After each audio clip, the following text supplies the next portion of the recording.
Hi guys, today I'm going to show you how to make your own Subway sandwich at home.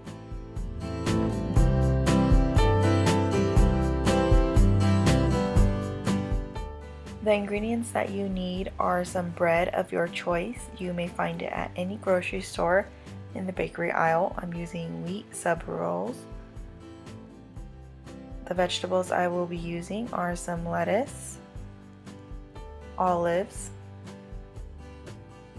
and I'm going to use cheddar and Swiss cheese, some pickles,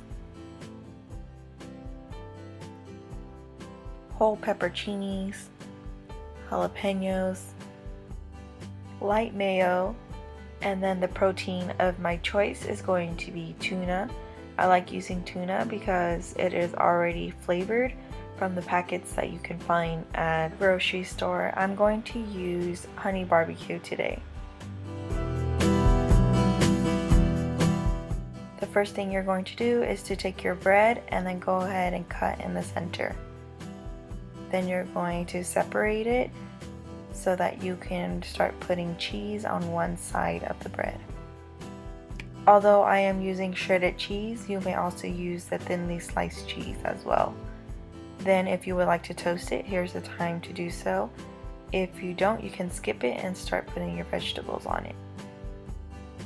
For the lettuce, go ahead and cut as much as you would need for your sandwich, and then you're going to give it a quick rinse.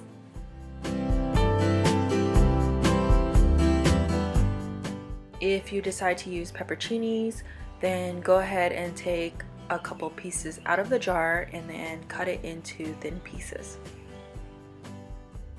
When the bread is toasted and all the cheese has been melted, go ahead and take it out of the toaster, and then you're going to start by taking your tuna or whichever protein you would like and spread it across the opposite side of the bread. To finish assembling the sandwich, I'm going to use my lettuce and place it on top of the cheese. Next, I'm going to get my sliced pickles. You can buy this jar at the store. I'm going to place it on top of the lettuce.